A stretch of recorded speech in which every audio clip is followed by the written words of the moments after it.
What's up? What's up? What is up? It's another Friday. It's the first Friday of the month of November, but you're going to get it just how you get it every single Friday, rough, rugged, and raw. It's the Ball Hog Sports Talk with your boy B. Brown, ESQ, a.k.a. the Ball Hog, a.k.a. the Mouth South, a.k.a. Mr. Excessive Celebration, coming to you with another action-packed show of sports, business, and entertainment. For those of you who have never heard this before, the Ball Hog Sports Talk is where sports, business, and entertainment collide. And the only way we do it is rough, rugged, and raw. I'll be joined here momentarily with the rest of the crew.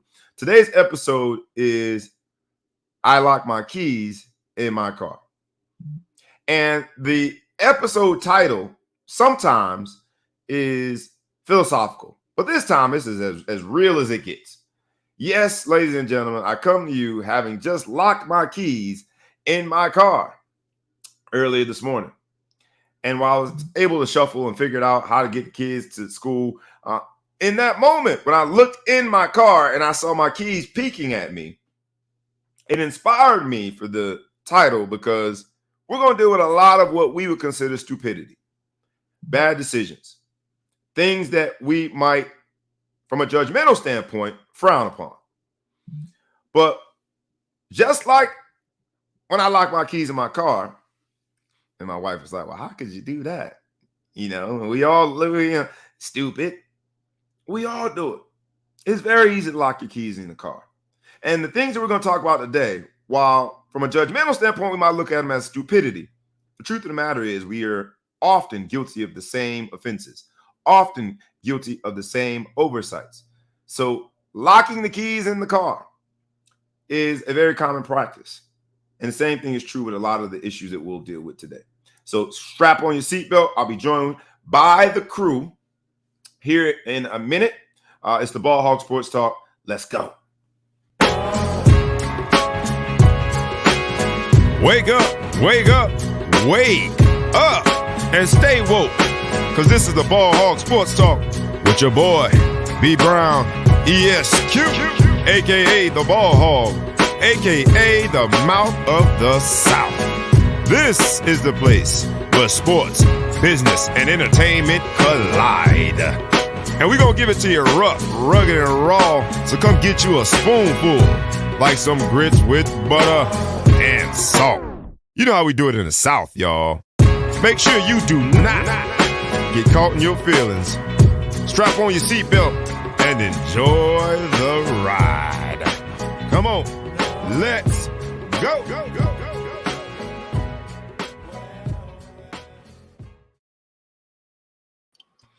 What's up? Joined by none other than ETP Ellis, the producer. What's up, ETP? What up, baby? And the man who needs no introduction whatsoever is the Big Flo Show himself. What up, Big Flo? What's good, America? What's good is I locked my keys in my car. And as I peeked in that car and is saw that why key, we late today? Yeah, that's why we're late today. Okay. That's my story, and I'm sticking to it. Okay. Late is just another word for fashionably on time. We're early for next week. Early for next week. And depending on what coast you are, we might be early. So it's for the West Coast. For the West Coast. No. This is our matinee special. When I locked my keys in my car and I peeked in that car and I saw them keys peeking back at me, I'm thinking, how can you be so dumb? The worst But is the truth you of the matter is, I'm going to look back at it, you you give it the side eye like, I know that's not the keys right there. I'm just going to look over keys here. right there on the seat, man. Right there on the seat. But when that moment hit me, like, man, how can I be so dumb? Or, you know, my wife's like, how could you do that? The truth of the matter is it's easy to do. And it's often done, which is why no bias. Sounds good. It sounds good, right? E, when's the last time you locked your keys in the car?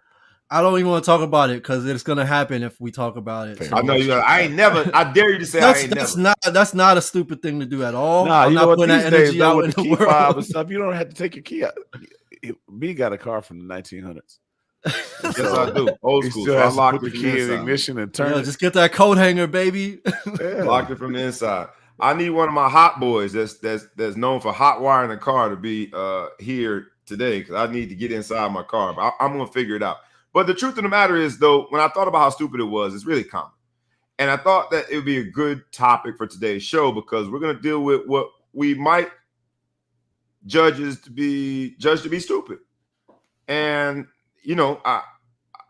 I think the ultimate, when it comes to a story that you look at like, well, how could you do that? The ultimate story this week was with Henry Ruggs III. Right, Henry Ruggs III, if you haven't heard, could face time in jail. He was cut by the Raiders. Will face time in jail because on the wrong end of a DUI was the ultimate sacrifice, a loss of life. He was driving fast in Las Vegas. Someone lost their life. He lost his job, which pales in comparison to losing someone losing their life. But I say that to say in this segment, and let's just talk about it quickly because there's a lot really to unfold there. The story is developing, and we don't know, and everybody is innocent until proven guilty in America, including Henry Ruggs III. But when you hear the story initially, like, man, that's so dumb. How could you do that? Like you risked it all. Like you just gave up. You had your whole life in front of you, a great career. He was playing well this year, and only his second year in the NFL, and then boom, gone in an instant. But how many times, and I don't want anybody to raise their hand, have we, whether it be after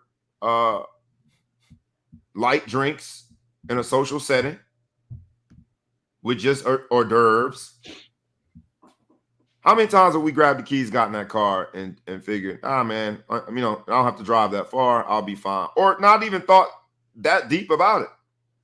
So while the whole world, sports world, is judging Henry Ruggs III, who could face up to 20 years in prison, the truth of the matter is, just like I lock my keys in my car, we often do it and don't contemplate the consequences of what could be on the wrong end of that action. So let's start there. And again, there's a lot still to talk about in terms of the case, but just the gist of how he's at the center and almost at the helm of stupidity in sports this week. It's really commonplace that we get in that car and not think about the consequences. And I'm saying we, not us, three of us, but we in general, the broader population, those who are of age and can drink, those of us who are in social settings, those of us who work in finance and law or whatever, you're in sales. How many times in a social setting you take a drink and then, all right, I got to get home. Boom. You know what's funny? I always think about I don't know if people really say it anymore now, but always like, oh, just have one for the road. It's like, right. Wait, what? One for the road. Right. Or a roadie itself. I never thought about that. One for the road. And, again, we're not making light of someone losing their life. So we absolutely sympathize with the family of the young lady who unfortunately died in that accident. There are a lot of lives impacted. The Ruggs family, I'm sure, is impacted. They're dealing with it. So we're not minimizing the tragedy which happened on that Las Vegas Strip. We're not. But what we are doing is just being honest. In a moment of vulnerability, I looked in them doggone car and I saw them keys like, man, I'm stupid. How did I do that?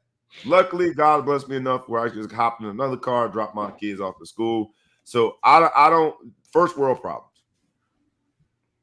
But if we are honest with ourselves, how many times have we gotten in that car and driven after what we considered, just a few libations? Just, I'm not drunk. How many times here? I'm feeling a little bit, but I'm good.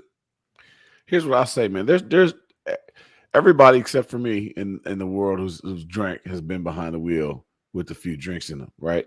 And I think that's why everybody in the world except you. I've never done that, but I said that there's a legal limit. That's why the law gives you a legal limit of alcohol that you can drink. And sometimes, I have sympathy for people who are near the limit and get in a normal accident that anybody could have got in, and something happens. I believe there's people every day that have a few drinks in them and get in an accident they would have gotten if they were sober. Something happens, somebody jumps out in the crosswalk or something weird in the road, and then they end up getting DUI, whatever. I have a little bit of sympathy for some people like that. Allegedly, Ruggs was driving 157 miles per hour and he was drinking. I've never driven 100. I've never had a car that goes that fast, but to drive 157 miles per hour sober is reckless. So Right. to be drunk and driving that way, it's hard for me to say that he locked his keys in his car. You know what I mean? That just seems like it takes a certain kind of person, in my opinion, to be driving that crazy, that drunk. It's kind of a reckless person. I don't know the man. It's hard to pass judgment, but Consistent with someone of that age, though. Well, that's what I was gonna say. It's indeed, youthful invincibility right. syndrome, Consistent with someone that age. You're saying that from the seat of a seasoned man. I ain't gonna call you old. You seasoned. That's decent. You know, you got paprika and all that on you. Boy, you're seasoned. You got paprika. How old you gotta be to get paprika in your beard? You gotta have a whole bunch not just salt and pepper. You got paprika now. You got paprika. Well marinated. Everything's well marinated. You seasoned. I ain't gonna call you old. That'd be disrespectful. So you're coming from that lens. But when you were younger, hypothetically, if you were to have had a car that could drive that fast, I ain't never had a car. Look, I lock my keys in my car because I drive. I see somebody ask me, "What year is your car?" 2008, baby. Lies. 2008. They had fobs at 8. That's an antique. Mine 98. American made. We ain't doing all that. American made 2008. That was when cars was cars. You wouldn't want to get in an accident. His car has a carburetor. It does. Google it. You roll the window down, it's like this. Google it. He's got a carburetor, baby. You best believe. But it gets me from point A to point B when I don't lock my keys in my car. So it's done well by me. But if I did have a car that went that fast when I was 23 years old, you might have I can't say that I wouldn't have driven that fast even in sober moments. So I look, again, I'm not making excuses for Henry Ruggs III. I'm not trying to defend the action. What I'm trying to say is making the analogy that I lock my keys in my car. We all do it. Doesn't make it any more or less stupid when we do it. But it is, I just want to normalize it such that we all need to be considering that when we're leaving a work function and we've had, open bar, we've had several glasses of wine or vino, shall I call it? Or, we're at a lunch meeting. You're trying to close a deal. Chances are there's libations. Lawyers drink at lunch. I learned that when I was on the job. First time I went with some partners and they ordered a drink. It's like, well, you gonna order something? I was like, I thought Ashton Kutcher was coming out. You being punked. Like, man, there is no way that I'm about to order a drink with these partners here. They trying to get a brother. I thought the conspiracy theory was in effect. They trying to get a black man to say, give me some of that yak. And I'm gonna get my papers as soon as we get back to the office. I thought because they knew you were gonna order that yak. They That's knew why. We're gonna get this man some Hennessy and get him out of here. So I was like, no, I declined. After the second and third time when we went to lunch, it was like, hey, you do realize like it's okay to drink. They could sense the fear in my eyes when the person serving the table was asking us, what you want to drink? And every time I want to say, I was so quick to say nothing, but I want to say Hennessy, some of that yak, some of that irk and jerk, but I didn't do it. What you think you could have kept your job if you ordered some Alizé? Or you think that'd have been it? They'd have been like, odds, baby. Like, y'all got the odds. Y'all had Douce, huh? Like, we didn't screen this man appropriately. But my point is, 800. I just have a beer. But my point is that after the lunch, we got in the car and we drove back. And that's commonplace in all industries, business settings. You get in the car and you drive back. Now, you're right. There are limits to how much you can drink. But depending on whatever, the vitamins that you consume that morning, depending on whether or not you had food or not, there's so many different variations of what could turn light consumption into dangerously close to the legal limit. Exacerbating factors. All right. So let's not act like the legal limit is so clear that there's no way we could threaten the legal limit of alcohol. Mm-hmm. Our blood alcohol level depends on things that scientifically, at least everybody in this room, have no idea what it impacts it. You just don't. Yeah. He was double the legal limit. He was double legal limit. The problem I would have, though, go ahead. Go ahead. The problem, one thing I'll say this, and this is probably a whole show in and of itself. You know, we look at like what you're held responsible for when you're drunk. You can't enter into a contract if you're drunk, right? They'll come back to you later if you were drunk when you signed the contract. You could use that as an excuse to get out of the contract. You're an attorney, you know that, right? If a woman has had too much to drink, they say that she can't possibly consent to anything, right? So then at the other time that we say, but you were so drunk, they act like you made the decision to drive. Now, we all sit there and say you made the decision to drive, but if you found out that I had a 0.161 blood alcohol level, my contract is null and void, even though I signed it. If a young lady is to lay down with the man, they say she couldn't possibly have consented at 0.16. Or anybody is to lay down with anybody else, man too. Man could be raped. You know, I'm not trying to get into that part, but I'm just saying you can't consent legally. You cannot consent. You can't expect the other person involved is, even if they were drinking, took it. So then we say that the person consented to drive.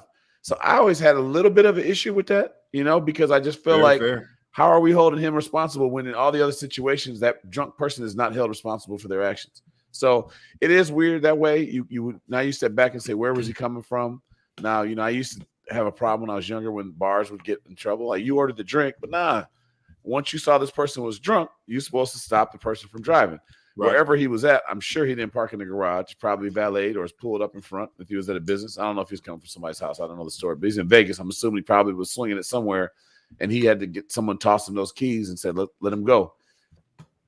I don't know. So you're saying are they just as guilty? They are, because I mean, again, if you use the example I made with the contract and the sexual thing, is the other people who were not drunk should have stepped up and done something. So at some point he got to that car and someone figured out what was going on. So yeah, there's liability in that, because if you're sober, you see somebody who's drunk about to do something stupid, I think you're on the way society views it, that person can't make a logical decision in the state that they're in. So I'm not trying to excuse Ruggs' comment, but I just did something to think about. Like, do we look at DUI the same way that we look at other ways that you're drunk? Right. Yeah. Sexual assault and entering into a binding contract. Very fair point. ETP, I'll give it to you. No, that's definitely an interesting kind of legal exploration, right? Like, where is that line of judgment when intoxicated? But I mean, for me, I just so there was a comment from one of the viewers about shocked at the twice the legal limit. I've drank. I couldn't tell you what twice the legal limit. I don't know when I've been at the legal limit of being intoxicated. I don't know that there's anybody that could tell you exactly when they're at the legal limit. Yeah, they could tell you when they're not ready to drive, or like there are some people I've been in situations where I'm like, if I had to drive right now, I definitely could not drive, but I don't know if that's 0.09, right? Like whatever the legal limit is. So trained officers don't know, which is why they ask, which is why they have the sobriety test there anyway. They don't know. Right. And the breathalyzers aren't always calibrated. There's all types of issues with that, right? So the idea that people are just shocked, like it's a headline, it's always a talking point, twice the legal limit. That could be 2 beers for somebody. Who knows? Like, based on your metabolism, based on your blood alcohol content, all of these things are chemistry, right? So that piece of it, it's a little bit sensationalized to me, because people will automatically be like, oh, he was fall down drunk. He's a professional athlete. His metabolism, his physiology, all of that plays a role into how he handles and processes alcohol, right? So it's very possible that he could have been fully conscious, fully aware, fully stable, but he just happened to be twice the legal limit. I don't know, but because I don't know what it feels like to be twice the legal limit, I don't know what it feels like to be the legal limit. Mm-hmm. I don't know that anybody could tell you that. That's one. And then the other thing is, I think we're harping more on this alcohol piece, where obviously it has permeated our culture and it's a major issue, and we're basically like promoting, marketing, and accepting poisoning our bodies, myself included, with a foreign substance that causes death, right? So that's one thing. But the issue here is, but it's, if you take the commercials out of it and you take the branding out of it, that's what it is, right? So that aside, the issue is not the alcohol, it's youth plus fame plus wealth, right? like you said, you don't have a car that you've never been in a car that you own that went 157 miles an hour. I think my current car going downhill with some sandbags in my trunk might make it on ice. Just in case, no friction. I want what's the speed of gravity? What's the speed of gravity? Right. And that depends 3 miles down in a vertical drop to get to 157 miles. And of course, I gotta find my spare keys before I can test that. But yes, I digress. Go ahead. I mean, the main point, I think it's just he's 22 years old. I know if I had that much money, I mean, I've been in some dicey situations at 22 years old. Now you throw a lot of money at me, you throw a lot of fame at me, relatively. I'm going to put myself, that's why you see tragic stories like this, is because we're giving, people are earning these mass access points, and it's creating, risk. And this is, sometimes the liability that comes with that risk. Yeah. If you're just tuning in, you're at the Ball Hog Sports Talk with your boy B Brown, ESQ, aka the Ball Hog, aka the Mile South, aka Mr. Success Celebration. One more, aka Breezy, and I'm here with the crew. The Big Flow Show is in the building. My man ETP Els, the producer's in the building. We started off talking about Henry Ruggs III and the tragedy, and before we move on, again, we pause just to say everyone involved in that tragedy is in our thoughts and prayers, and especially the family of the deceased. This episode, I locked my keys in my car. We're talking about things that, because I did lock my keys in my car this morning, we're talking about things that on his face just look so stupid. When them keys were peeking at me, I felt like just the dumbest human being on the planet Earth. Like, how you lock your keys in your car? But the truth of the matter is, that's why they got the little device, because a lot of people lock their keys in their car. That's not why they have the device. That's how they have. That's so people can borrow your car when you're not around, is to give consent. That's why that thing was invented. Hey, you showing your real Chicago hand right now, man. I had to borrow that. The cops like, that's interesting.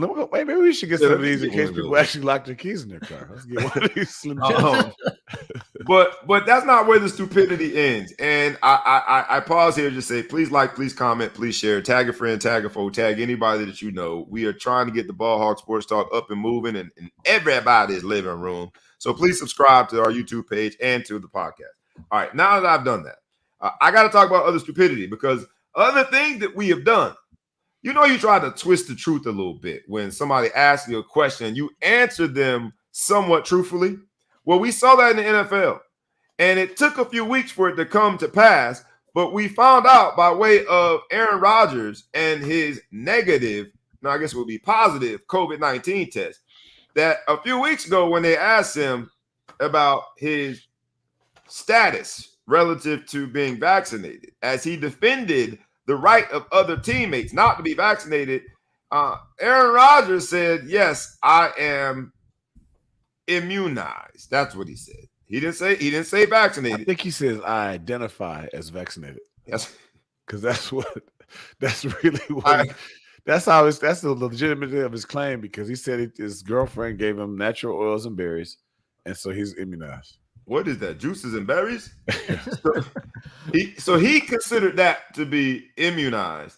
And I think someone said maybe he'd already contracted it, so he felt like he was immunized, which doesn't necessarily qualify in the NFL rules as vaccinated. But Aaron Rodgers, Aaron, told a little white lie. And that white lie is now imploding right before his very eyes. So not only did he contract COVID-19, but him hanging out with the third-string quarterback means that there's only one quarterback, the backup quarterback. Jordan Love is the only one that's going to be available for the Green Bay game this week. Green Bay was chugging along, playing well, Aaron balling, back to his old ways with a chip on his shoulder, and all of a sudden, a little white lie implodes. And he's absolutely not vaccinated, despite the serum or whatever the juice he drank from the juices and berries from his fiance. Hold on, this is a family show. This is a family show. Where are you going? I will not go down that road. Relax, my friends. But whatever she provided him, the potion, She had a concoction. She put that thing on. That thing on. No, you can't get COVID. Everybody trying to be a woman. But he The thought that was potion. going to save him from COVID. Give him the And potion. alas, it did not. So, but we've all been in that situation where we twist the truth a little bit. Tomato, tomato. Like, you know, if you say it the right way, you can truthfully lie because they didn't ask the follow-up question. And that's basically what Aaron did. Is that his name now? Aaron. Aaron. That's all I'm gonna call him now. That's who you are. I like that better anyway. Yeah. So I mean, where do we go from here? Because imagine, right? Because we've defended Kyrie's position to be the voice of the voiceless to a certain degree. Y'all did, I didn't. We've defended Cam Newton's decision to forego vaccination. Now we're in a position where we've got a white lie by a white quarterback that has imploded, such to the point where that interview looks like buffoonery, where he's saying, I'm immunized. Does he undergo the same scrutiny that Cam Newton would have undergone or a Kyrie Irving would have undergone? Because Aaron Rodgers is the poster boy, second to Tom Brady, the poster boy of what we think of as a quarterback in the NFL. I don't think he's getting enough heat. The question is did he actually, he was in an interview and he answered the question, say that he's immunized or whatever. I think he lied to the public, but who cares? I mean, he doesn't owe us anything. The question is, it looks like he did try to submit whatever magic potion he took is saying that he was immunized and try to say that he wanted to be counted as an exemption, as a exemption, saying that treat me the same way you treat people who've been vaccinated. So that, I mean, he didn't lie to them. So did he then, after they told him no? So what I can't find anywhere is, did they actually come back and say that he said, all right, cool, I got vaccinated now. Or did he just lie in the interview? Because lying in the interview means nothing. Because if he didn't lie, now he didn't follow the protocols you're supposed to do, I think, Zoom interviews if you're not vaccinated, or all kinds of different little protocols that you're supposed to have. Yep. So you're supposed to submit to more testing, but the lie to the public is not the issue. But when your teammates hear you say, I'm immunized, in the same interview where you're defending their right not to be vaccinated, chances are they're going to let their guard down a little bit, a la their third string quarterback. That was probably kicking it at Aaron's crib. They was playing Madden together. Little did he know he's consuming bad fumes. You think they didn't know that? You think they didn't know that on the team? Because there's protocols, right? And the coach is saying that they 100% followed all protocols on the team's facilities. So if that's the case, because I mean, you remember when training camp started, you were like wearing red wristbands and yellow, whatever. There was all these identifiers. And so ultimately it seems like the NFL and the teams know every aspect. I mean, you can probably speak to it about the invasion of privacy of your health status as an NFL player. Absolutely. How much they know about you, and you think that he put on this charade and nobody knew he wasn't vaccinated? Like the amount of exploration and discovery of your health records. Yes. Even other teams have when they're evaluating you for a trade, like not even your employer. You're right. Right. It is a potential employer violating all the things that you would think would be information protection. But as my man Scott Bibb says, Cam still ain't got a job. Yeah. What I'm saying to you is what I'm saying to you is that in that interview, if a teammate hears it and when asked, are you vaccinated? He says, yes, I'm fully immunized.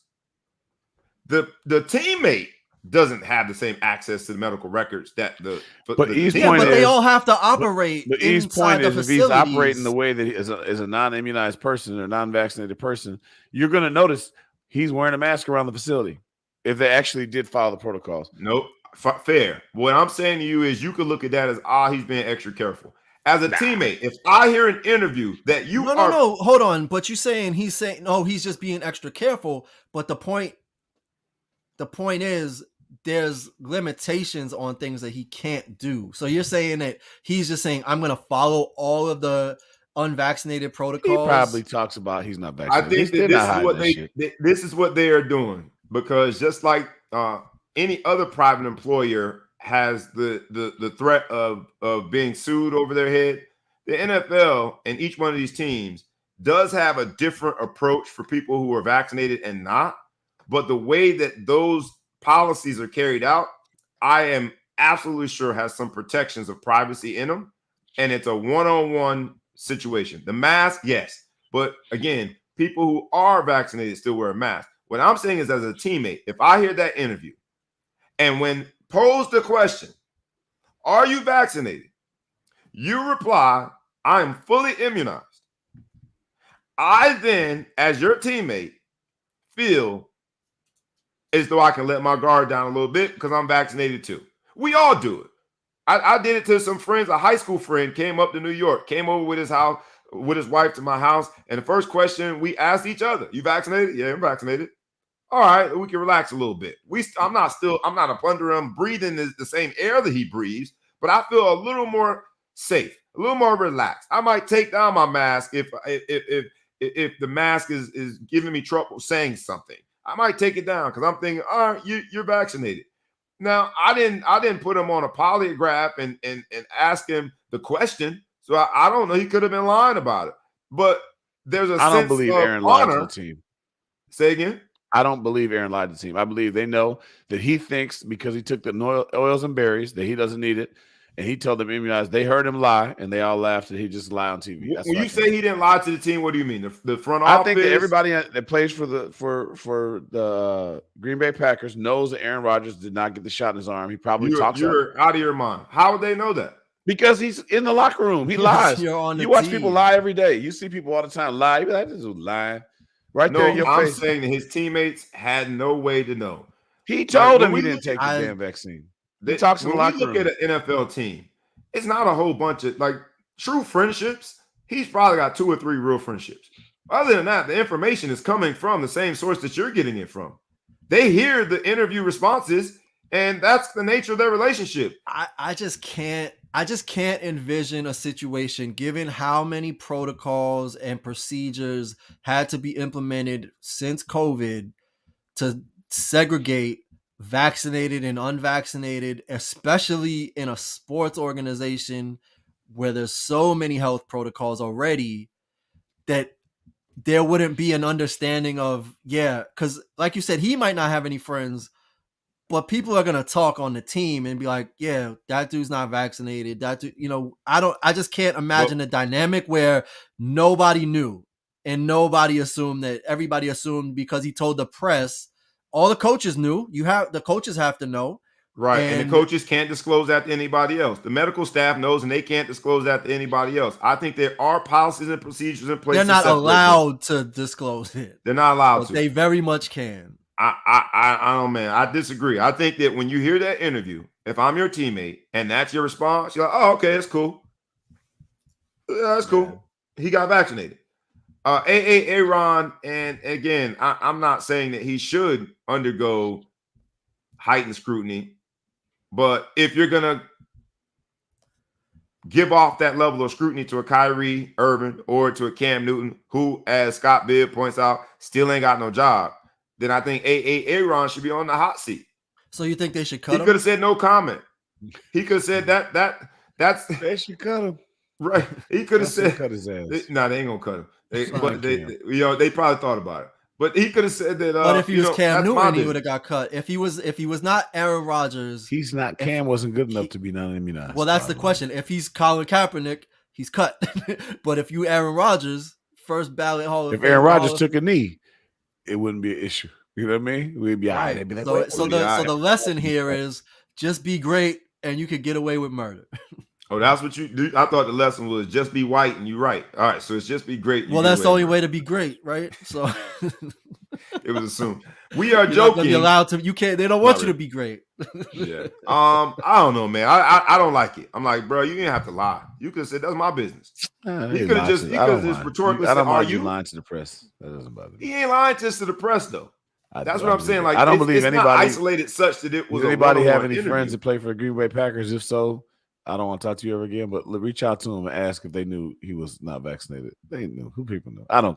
A lot of the media, I don't care. They're not allowed to disclose, man. Is what I'm He saying. didn't want to. He didn't want So the even interview if to talk about it. He didn't care. I lied. So what?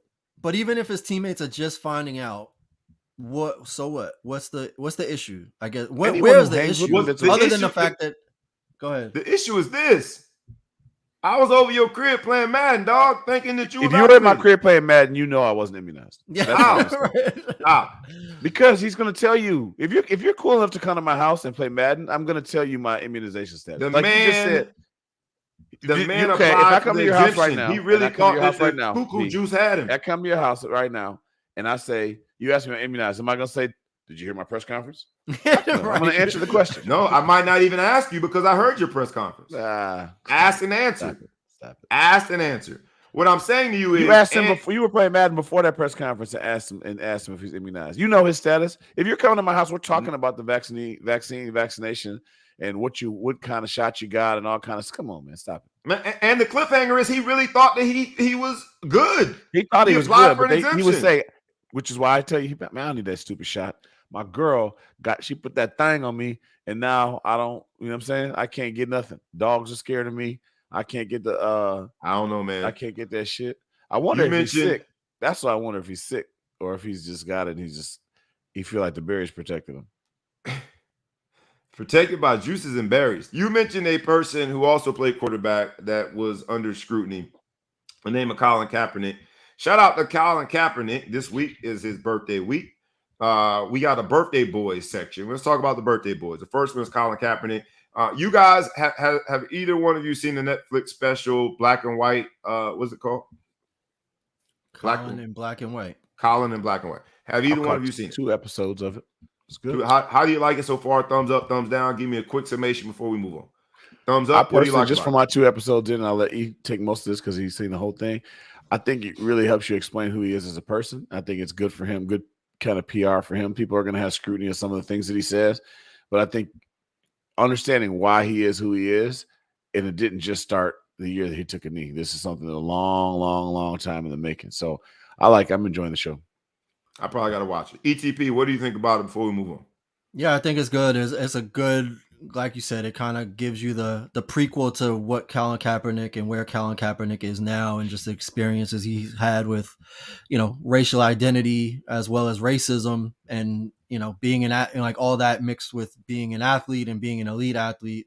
I think they did a good job. It's definitely, the audience is more for high school kids. I think it's more of an educational tool, which is actually really dope to me because, when we were kids, you didn't really get this type of content that explored race and racism, and also, for young athletes, kind of giving them some insight into what that process is like, and just, kind of using him as inspiration. So I think it's good. It wasn't, I don't think it was the greatest series. Just like I said, it's more of a teenage kind of audience demographic focus, but yeah, it's worth a watch. And, obviously the controversy around the slavery, him comparing the NBA or the NFL combine to slavery was, it's provocative, but the mechanics of it are no different. Obviously, the compensation's a little bit different. Check. And he's not the first person that's done that, right? There's a very popular book, $40 Million Slave. So he's not the first person that's done it, but I think him being the center of some of this controversy when it comes to discussions on race, especially in a time where there's almost a referendum in Virginia about critical race theory and it being implemented in schools. There was an election this past Tuesday. Hopefully everybody voted. I think the timing of the documentary, it's a documentary, correct? On Netflix? No, it's a series, episodic series. Okay. He talks though every once in a while. He's talking, but then it goes back to actors and stuff when he was young. It's like a visual memoir, basically. Like, got it. I don't know what it is, but yeah, the thing that's interesting to me, what I took away from it, just given how much they talked about, I didn't realize or remember how much of a MLB prospect he was. So I'm just surprised that he didn't just go and play baseball until they figured this all out, because Well, yeah, not everybody. that's can not just, what he wanted to do. Yeah, and not everybody can just do that. Hop back on the bike when it comes to playing baseball. But shout out to Colin Kaepernick. I'm glad he got it. I need to watch it. My Netflix game is real weak, but we'll see if I can do it. The other birthday boy from this week is Odell Beckham Jr. And as our astute That's fucked up. listener, Excuse my English, or viewer in this case, because he's watching us live, as our astute viewer, my man Cheeky Black Shelton Chu-Fu has pointed out that Odell Beckham Jr., as some call OBJ, for his birthday, got fired on his day off because he's now taking 2 personal days from practice. And now he got released. They're working out whether or not his signing bonus and how that counts against his salary. Odell Beckham Jr. Because initially when I was like, he wanted a day off, I was judgmental. But again, remember today's episode is I like my keys in my car. We've all wanted a day off. We've all taken a PTO. Prepare the others, as one of these Instagram videos or TikTok videos have equated PTO. Is Odell Beckham Jr. a diva, or is he right? You're not using me. There's an issue. LeBron came up and spoke for him. I didn't love the character that was OBJ when my team, the Cleveland Browns, signed Odell. I was thinking if he could just shed the diva-dom, we'll be all right. A few years later, major injury later, and now we're at the point where we need him to step up because of so many injuries and struggles, Landry being one of them, and he's out the door. Is because you start looking at the trends and say that, look, man, it happens in one place, it might have been them. But now this is a second location, just as much dysfunction.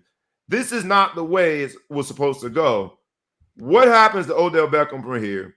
I know that the Cleveland Browns will be all right. You see, I wore my orange and brown, baby. We gonna be good, baby. the Rams might scoop. They just cut your boy, Deshaun Jackson. Deshaun Jackson's got cut, but he's another one who made it like, hey, nah, I don't want to be here. Is this just the way it is, or is this again like I lock my keys in my car? We all have moments in our employment when we realize that this place is just not for me anymore. And am I overthinking it with Odell being a cancer in the locker room?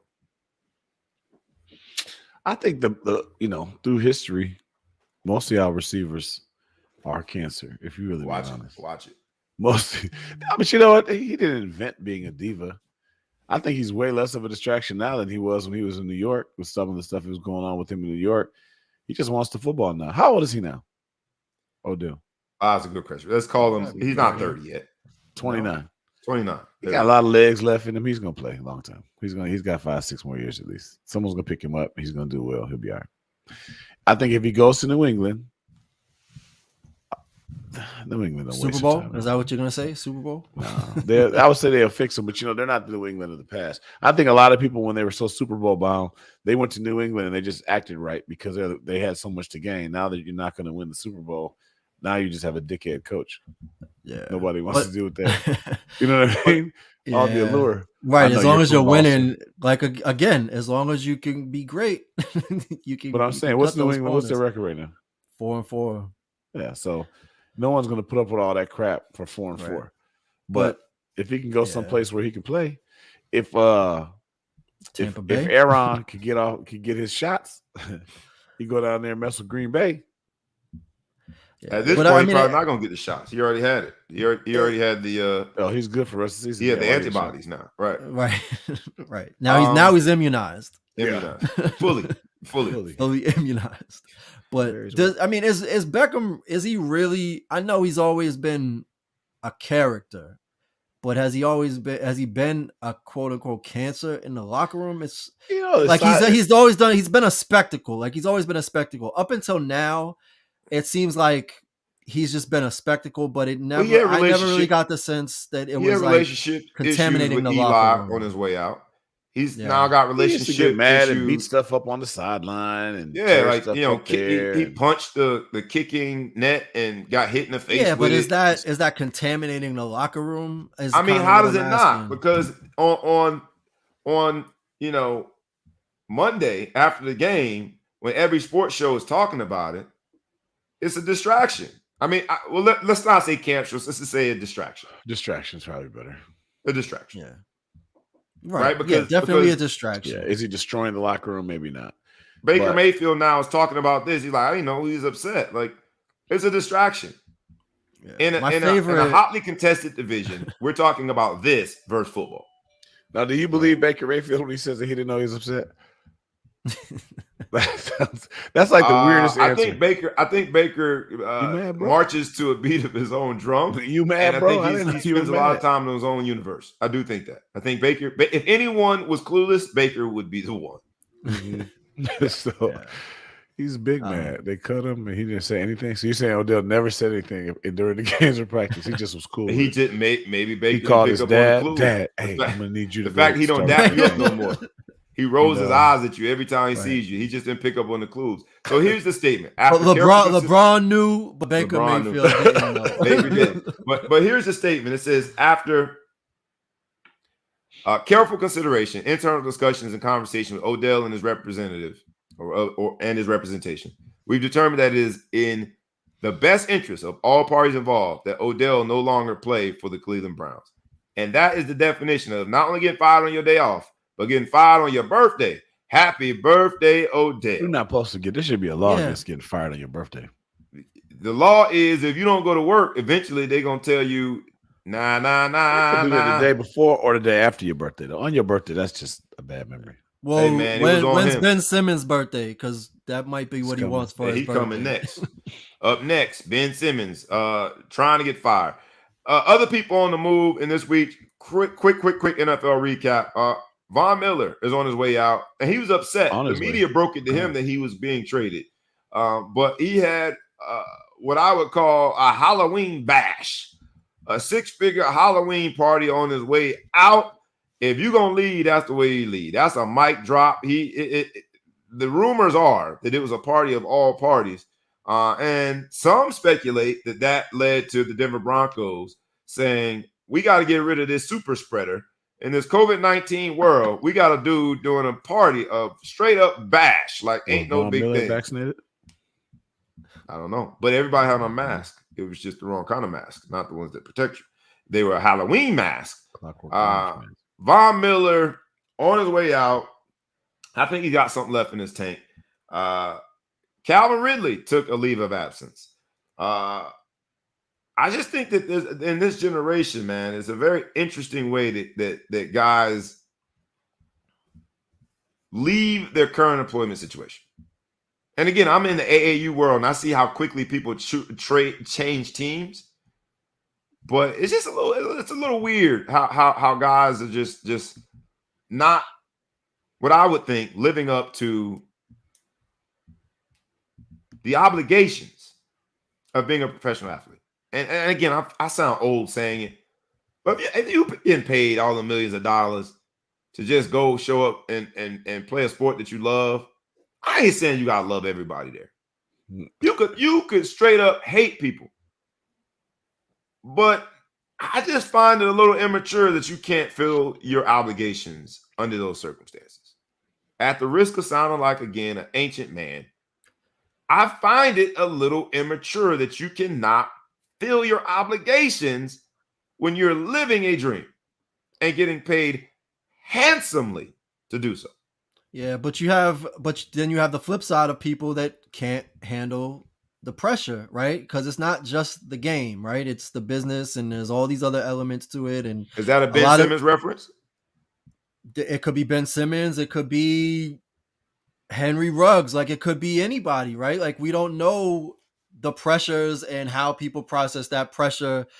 It is definitely, it's throwing caution to the wind to say somebody can take a mental health leave of absence and then show up and be riding a bike in practice on the sideline, right? Like, that Right. definitely challenges the concept of your commitment.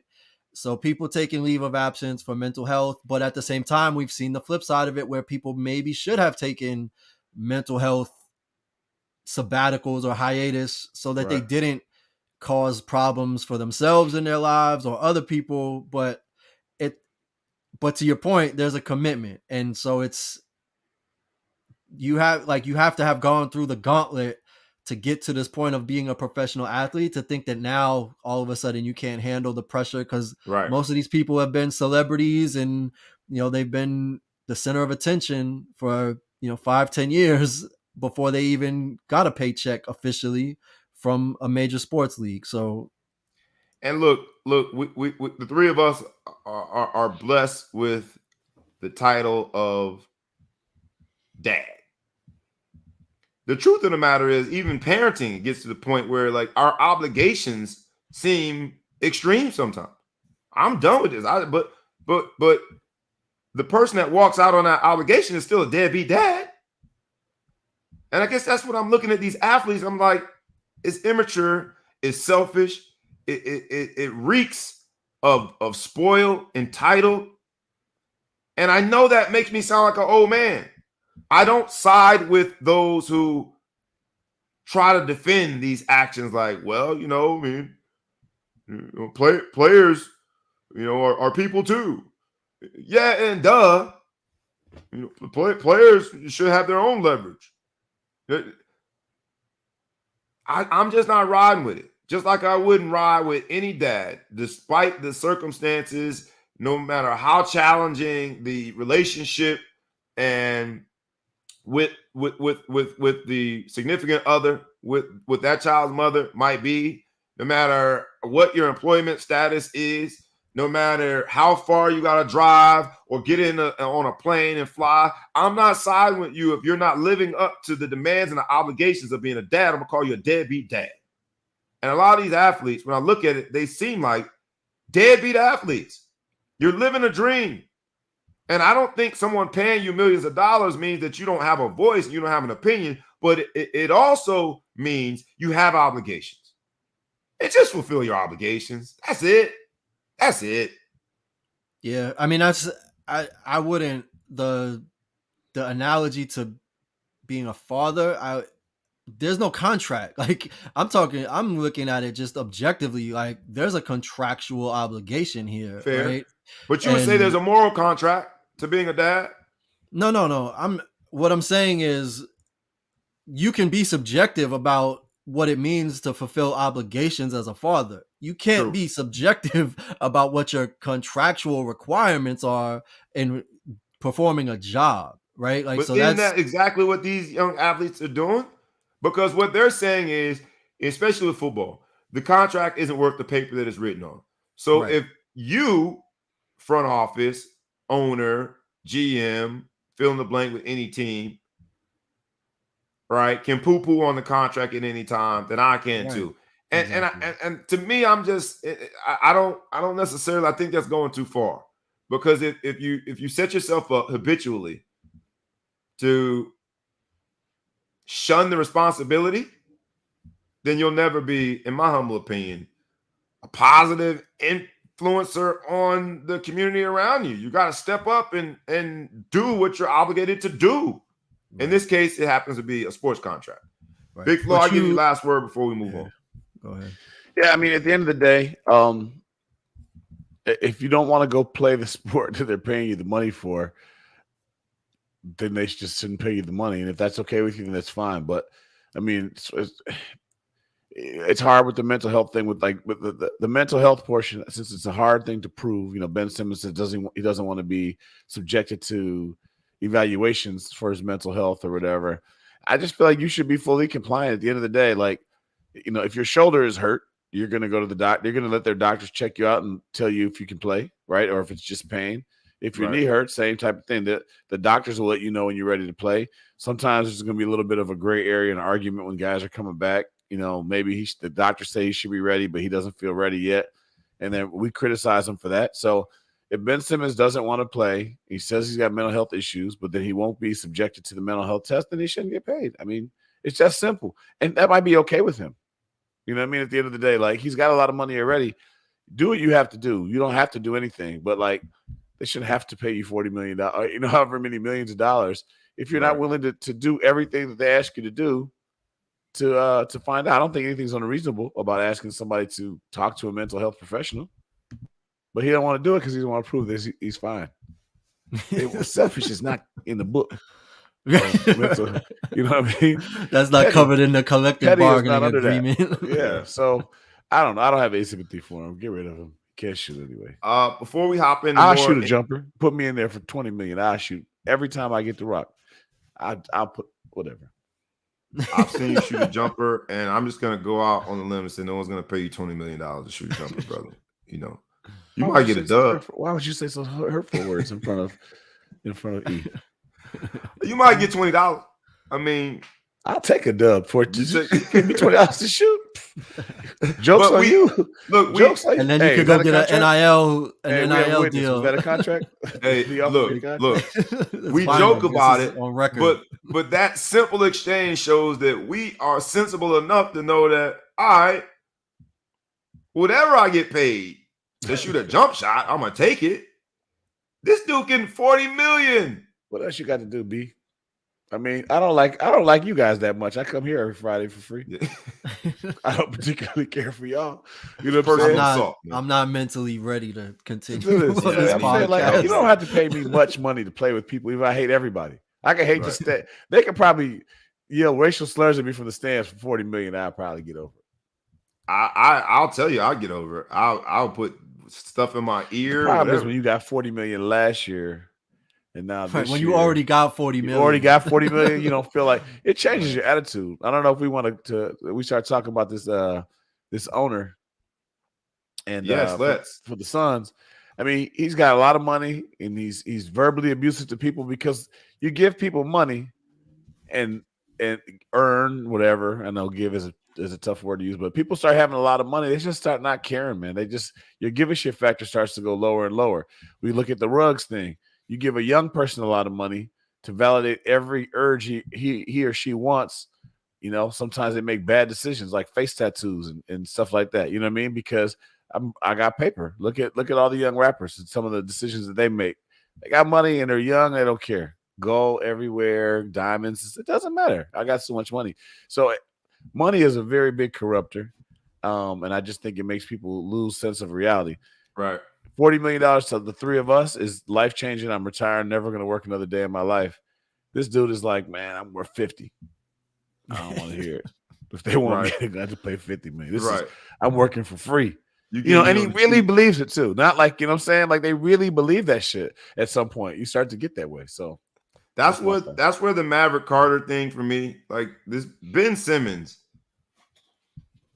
has to have the ultimate jumper cables attached to him right now. You're charging this man after your performance in last year's playoff, bro. Just shut up and play, man. Like, get your game right, and I would be a lot more sympathetic. Now, Ben Simmons is a much better basketball player than me, but that's not the litmus test. Ben Simmons is being compared and contrasted to other NBA greats.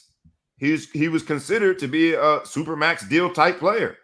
So that is the threshold in which you were being gauged. You're being judged and valued.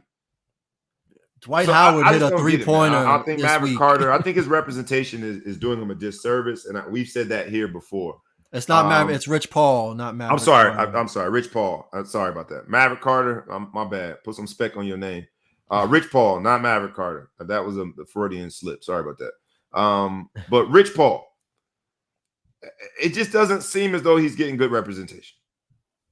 And you know, I at some point you gotta have people around you. And we talked about it with Henry Ruggs III.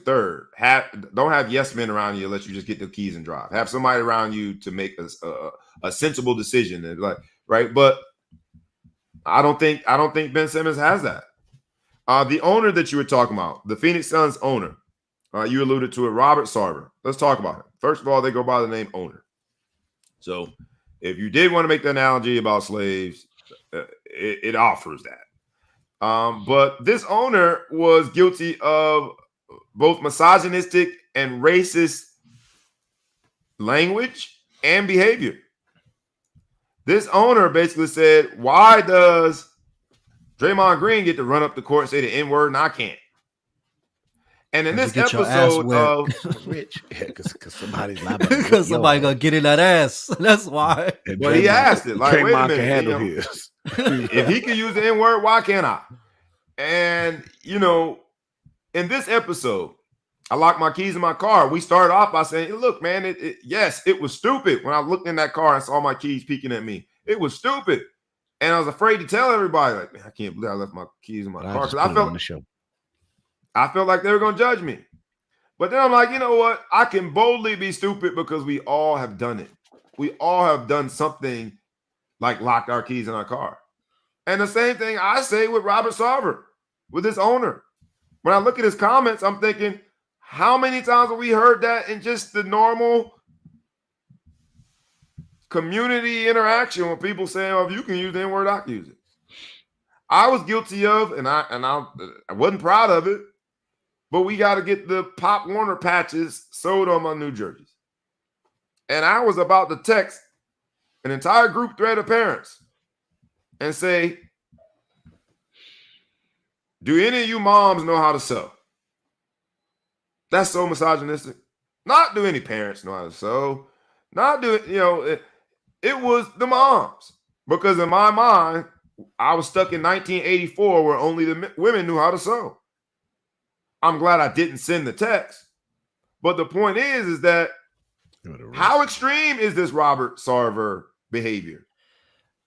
Yeah, that's the thing that's funny, right? Because I haven't gotten to everything because there's just a lot of content, a lot to unpack. But the things that I'm reading, I'm like, this is just a shitty place to work. Like, and I don't mean that to dismiss any of it. I mean that to say how commonplace a lot of these things are. Like, the things that I personally have experienced, the stories that I've heard, whether it's in sports and entertainment or just in corporate, the environments are toxic generally, right? Like these stories are not things where, like, I'm not clutching any pearls because of these stories. This is commonplace. And, there's nothing in anything that I've heard that was what I saw incriminating. And then the things that were really questionable about him using the N-word, that all came from people saying that they heard somebody else tell them that story. So I don't even know how much. So he has plausible deniability. I'm not saying he didn't do or say any of this stuff, but the report is so, like, I was just reading this and I was like, damn, you know what? I wish we were in a culture like this 15 years ago, because I'd be sitting on millions from settlements from working for companies based on the way the things that I've heard and the things that have been said to, about, and around me. There'll be no contest. Like, reading that's when I felt old, because I'm like, oh yeah, that happened all the time when I used to do XYZ job. Right. All the time. Hence, I locked my keys in my car. Stop. You know what, man? We don't want to hear about it no more. We're tired of you trying to make racism caused you to lock your keys in the car. Yeah. We're tired of making you sound like you stubbed your toe. You did some stupid stuff. I'm repeating it again just to make the point that the corporate environment is such that this is not that extreme. The corporate environment is such that it happens no matter what industry you're in: marketing, branding, law, sales, pharmaceutical sales. It doesn't matter what you're like.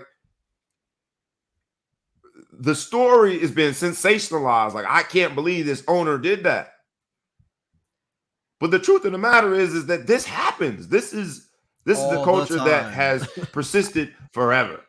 Misogynistic, racist, corporate behavior. And because the NBA is predominantly black, we're supposed to act like we're surprised. We're supposed to act like we're shocked. We're appalled that this happened. I don't think anyone's appalled by the words or the use. I think you go back to Gruden. It's not the fact that he said D. Smith had big lips, it looked like Michelin tires. It's not the fact that he talked about Michael Sam. It's the fact that he was brazen enough to send it in an email to all those people to have it be discovered. People say stuff on the phone to me every day that is their opinion that I may or may not agree with, depending. They're not politically correct. but it's in a one-on-one conversation that you kind of have, whatever. But when you're in a workplace, again, Bobby has flatulence, right? So he can fart all he wants at the house. He wants to do it. But if he farts right now on the air, we might use viewers because people be like, I can't believe he does that. Everybody who thinks that farts, but no one wants to hear you fart on the air. So when this guy's at work and he's saying, passing pictures around of his wife talking about their bedroom activities in a boardroom meeting when women are around, I mean, people think that's crazy. Now, if he's talking to somebody, one of his buddies at lunch, that's a total, I might still think that's inappropriate, but whatever, that's between those two in their relationship on how they want to have a conversation. So I think that's the shocking part. It's like, damn, he said that at that point. We all see shocking behavior. We watch movies with shocking behavior all the time. We love that. But to do it at work in front of people, that's a thing where people realize you got to draw the line. Got it. Yeah, I mean, we still don't like. You're basically saying like it's cool. It's cool to call a black person the N-word. No. It's not just shocking as long as you close the bathroom door when you do it. I didn't say it's cool. You said the what I was rebuting was people were saying that it's the shock value of like I can't believe he thinks that. It's not that you can't believe he thinks that. That doesn't shock anyone that some rich man thinks it enough that he's going to speak so freely. But the fact that he thinks he can just sit there and say it to people like that is what is shocking. Right? Nobody's shocked about somebody being racist. You find out someone's racist, you're like, oh, tell me something else new. Right. Enes Kanter has been very vocal. He continues to, through his sneakers protests. He is now trying to get a protest of the Winter Olympics in China. Enes Kanter, in his late years in the NBA, has become, I don't want to use the Colin Kaepernick example, but because this is his birthday week, I'll say he's sort of taken on a Colin Kaepernick role when it comes to the NBA. So shout out to him. I like to see people use their voice and their platform for good. Also in the NBA, we got. Can I just say something quickly about that? Just because, I don't think people really understand the magnitude of what he's saying. Just in the sense, regardless of the opinion about it, the NBA was about to be canceled in all of China when Daryl Morey tweeted something about Hong Kong. Yes. And now Enes Kanter is essentially going super hard at the leader of China and Nike over their relationship with China. So on a global level, this is crazy. They didn't broadcast a Celtics game because of what he said the day that he said it. Yep. So the magnitude of this it's understated just because we don't have the effect of it because it's not in the United States. But the way China responds to all this stuff, considering what happened when there were issues with Hong Kong, is pretty crazy. And especially because the NBA is on a quest to make the game so international. And China has been the willing recipient of those efforts forever. Some connected to Yao Ming, but the entire Asian continent, but especially in China, how they have received the NBA, to see that this is now might be a step backwards for the NBA in their quest to make the game a household game internationally.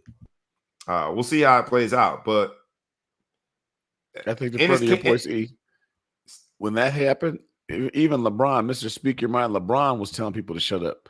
So the money, money that's coming back from China must be something that we don't really realize. He's like, no, man, real money, real money. But shout out to Enes Kanter, man, for taking it on, and we'll see how it all plays out. PG-13, Paul George, he hurt somebody's pockets potentially because the NBA moved from Spalding. And their official basketball now is Wilson. Well, PG-13 is saying that might be the reason why the field goal percentage is down. He continues to play very well in Kawhi's absence. But the rest of the league, some of the high scorers, you look at the shooting, the field goal percentages come down. He's saying that it's like the feel of the ball. And I think he's hurting Wilson's pockets because Wilson's got to be thinking like, hey, bro, relax, chill, hold up, buddy. But PG-13 spoke out against it. The other person that spoke up, NBA related, was Drizzy Drake. Wants a WNBA team in Toronto. He added the WNBA and said, hey, I need a team in Toronto. I don't know if that was an offer in the spirit of law and contract. I don't know if there was an offer to which the WNBA can then accept, and we have a binding agreement. I don't know if he was trying to say that he wants a team himself and is going to put up the money in Toronto. But his visual with Skylar Diggins supporting the WNBA means that even Drizzy Drake must be watching the Ball Hawk Sports Talk, because the WNBA gets a lot of love here. The ultimate story of the NBA is LeBron is out again. This time it's, I don't know what it is, hamstring, something, hip, abdominal strain. Abdominal strain. That's that old man thing. Like you wake up in the morning like, oh, I didn't even do anything with this. Yeah. That's what happened when you season. LeBron he ain't got paprika on him yet, but he sure got that Lowry's. He's seasoned too. That's a lawn mowing injury. Is this the beginning of the end when you start seeing these little nagging injuries pop up more frequently? Relax. I know, Mr. LeBron fan, Lakers by way of LeBron. Are there kinks in the armor? When you see these little nagging injuries start to pop up more frequently, that normally means, like my 2008 Impala, that normally means it's time to put it out to retirement. We all know LeBron don't get started till after New Year's. I think he's getting old, but I think he's fine. But look, man, 19th year in the league, in his mid-30s. He looks great when he's healthy, but you're going to get these little injuries. And he's been durable up until a couple years ago. He had no injuries. Yeah. Like zero. So hey, the same thing was true about my Impala, baby. But you know, now lock your keys in the car. I lock and you inflicted those wounds. Everything went down. Don't lock them keys in your car, LeBron. They got high mileage now, brother. You can't go with that normal oil. You gotta go high mileage. You might not be able to survive a Slim Jimin. So the car's gonna evaporate, right? You put that Slim Jim in there, just dislocate the shoulder. I was busted. Door gonna come off. Yeah. Your carburetor gotta go now. I wish LeBron a speedy recovery. No, I don't. Nah, damn, for real, you really don't. I'm not. I'm on the other side, take that back. Bobby Brown's comments do not reflect the views of the Ball Hawk Sports. It's all good. Just based on your Tom Brady evolution, you'll be waving the Lakers flag next week for LeBron. We get it. I'll come back. Hey, but Tom Brady never played for my team, man. LeBron played for the Miami Heat, so I'm not one of them battered wife syndrome. You're just gonna leave me. I'm not gonna be a fan. I'm not celebrating your success in corporate America after you just left me. I'm good. Did he leave you twice though? Because you're a Cleveland guy too. No, I'm not a Cleveland Cavs fan. I'm a Cleveland Browns fan. Why? You got on Cavs colors? Nah, that's the brown in there. The orange is, it's whatever. It's Thanksgiving, man. Thanksgiving in Cleveland. What are you doing over there? I don't care about you. I don't care about your comments. I got to get to this name, image, and likeness, man. We are getting close to the end of the show. As we ask you every week, please like, please comment, please share, tag a friend, tag a foe, tag anybody that you know. Before we get to name, image, and likeness, I at least got to mention that there was, what do they call it? The Fall Classic. The MLB did have a World Series. This week, the Atlanta Braves did what not a lot of teams from Atlanta could do. They finished. And although it was a blowout in Game 6, you could see the Braves fans were still uneasy because they remembered 28-3 with the Falcons. They were still uneasy because they remember the Georgia Bulldogs being so close to beating Bama. And so they were still uneasy. The thing that I think you take away from it, though, is that the ratings were the second worst ever behind last year. But I don't know, man. Baseball, they call it American pastime, but the past is probably the most pointed part of that description because it seems like they are a thing of the past. Trump went to the game in Atlanta, and only Trump could figure out a way to offend people at an MLB World Series game. He did the tomahawk chop. And you would think that somebody would be in his ear like, you could do anything you want. Just don't do the tomahawk chop because it's going to hurt your chances. But there he was, tomahawk chop. Our guru on all that's branding and understanding the ad space and the trends, ETP. Second worst viewership ratings ever. Is baseball like I was going to go with the old school dance, but even those come back. I was going to go with the old school fad, but those come back. I was going to go with an old school car, but indeed, I'm still driving one. I don't even know what to compare it to. Is baseball done? Extinct? Dinosaur? What is up with baseball? Second worst viewership ratings ever. If Shohei Ohtani needs to be in the World Series next year, otherwise the sport is dead. There's no other way. Auto tunes? Is the death of auto tunes and MLB, are they riding out together? Auto tunes will never die. Yeah, it's never. Yeah, I mean, the thing is, there's no personalities, especially no American personalities that are, back in the 90s when you had your Barry Bonds, your Mark McGuire's, your Sammy Sosa's, your Kirby Puckett's, your Ricky Henderson's. You had all these names that, Bo Jackson, people that were, you don't see, there's not even a lot of endorsement deals with baseball players. No, so really the marketability, I mean, that's what happens, right? These baseball players are like, I make $75 billion a year. I don't need to show up and shoot a commercial, and my contract's guaranteed, and I have no trade clauses. Like, the union is so effective that the players don't have to do much that they don't want to do. And I think that's what's kind of leading to the decline of baseball, because there's not a lot of marketability to it. And as a sport, it's not taking, people are losing interest because it's not fast, it's not exciting. Right. You can only watch, a highlight of a home run doesn't look that much different than the highlight of another home run, right? Like, there's just not a ton of highlights, so it's hard to keep the attention when everything is bite-sized in terms of media consumption. So I think if they go the path like the way like Kevin Garnett changed basketball and made, positionless basketball, and Dirk and all of these people, the way they evolved the game, if baseball goes the way of Shohei Ohtani and you have all these players that are playing multiple positions and can hit home runs and throw strikeouts, maybe it'll get more exciting and we'll be, seeing an uptick. But if it's going to stay traditional the way that it is, it's not really, there's nothing pulling it. See, that was a far more academic response than a friend of mine who told me baseball's dead because Donald Trump did the tomahawk chop. I like your rationale a little bit better. All right, we're going to go home with these two topics. We're going to combine them together. First, college football. The first rankings came out, the official rankings, the CFP college football playoff rankings came out, and surprise, surprise, despite the fact that Bama got a loss, they right back at number 2. There is a Bama bias that seems to be the elephant in the room. Cincinnati, who is undefeated and beat Notre Dame at Notre Dame convincingly, is all the way down, I think, at number 6. They've got not one, but several teams with a loss ahead of them. If you're not a Power 5 team and you're looking at Cincinnati, you got to be saying there's just no chance. There's just no chance. So it's interesting to see that Bama somehow still gets to be number 2. There's an SEC/Bama bias that is reeking of unfair.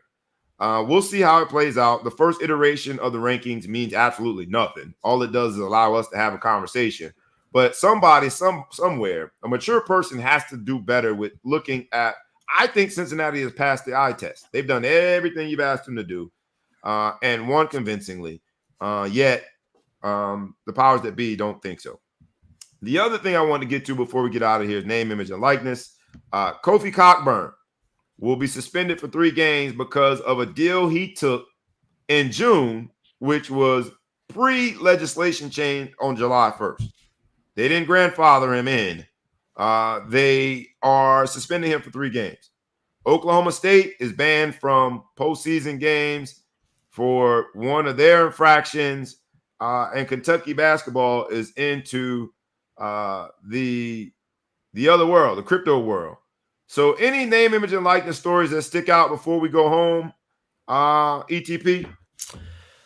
University of Kentucky men's basketball team, the entire team has got an endorsement deal with FTX, which is a crypto trading platform. They've also got a sponsorship with MLB.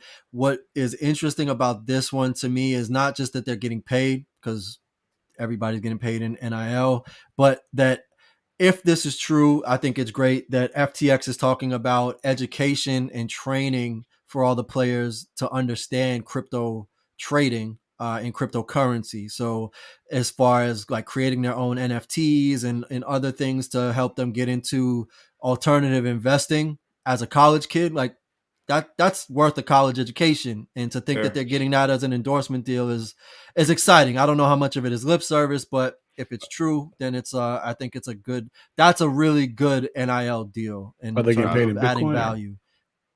And I think they're getting paid in crypto. I believe They're getting so. paid in crypto. Big Flow Show, you live in the Chicagoland area. That's broad enough. I ain't tell nobody where you live, just in case they don't like your comments. You live in the Chicagoland area, the metropolitan area. Kofi Cockburn being suspended for 3 games for something that he did in June when the rules changed in July that would not have run afoul. His action would not have run afoul of the rules post July 1. What are they talking about in Illinois world in the Fighting Illini It's trash, lands? and I think there was some. It was a gray area when he sold it. Was he thought he was going to the NBA draft, and before Yes. he turned, He he put his decided name to in come, the NBA draft. Yep. and then he came back to the school and did whatever. It just seems like one of those things that it's not worth it. I mean, what did he get 3 games and he had to donate the money to charity? It was like $300 or something he sold. I don't know. It's silly. It's pettiness. Actually, I'm confusing two different stories. Somebody else got suspended for a $300 infraction, but whatever it was, he sold some memorabilia. The 300 one was Oklahoma State, but Oklahoma we don't know State, how much yeah. money he made, but everything else you said was right. Yeah, everything else was right. So it just seems petty. You know what I mean? It seems like the NCAA is just grasping something just to be petty on their. I think the NCAA knows that they're on their way out. Pretty soon they're going to be gone. They serve no purpose, and I think that they're just lashing out on their way out, taking people down with them. I gotta agree with you there, man. We talked about from name and likeness standpoint. They had an opportunity to step up and do right and create a world of some form of regulatory normalcy, and they punted yet again. Same thing they did with COVID-19 last year, and they punted. So I agree that they're on their way out, but that's going to be of their own doing because they haven't stepped up and been a leader when the leadership moment was right there at their fingertips. This has been a great show. This is the Ball Hog Sports Talk. I'll go out with this. Today's episode is I locked my keys in my car because I did just that, lock my keys in my car. And while I thought it was one of the most stupid things I could have done, when I looked in there and I saw my keys, realized that a lot of us do that, lock our keys in our car. So 2 things. A, don't be so hard on yourself, but B, appreciate that when things happen, because we saw in sports a lot of stupidity. When things happen, like Henry Ruggs and the unfortunate tragedy there in Las Vegas, ask yourself, how many times have you, after having a few libations, picked up your keys, got in your car, proceeded to go home? Maybe you weren't driving 150 miles an hour, but just the mere act of it is not very different than what he did.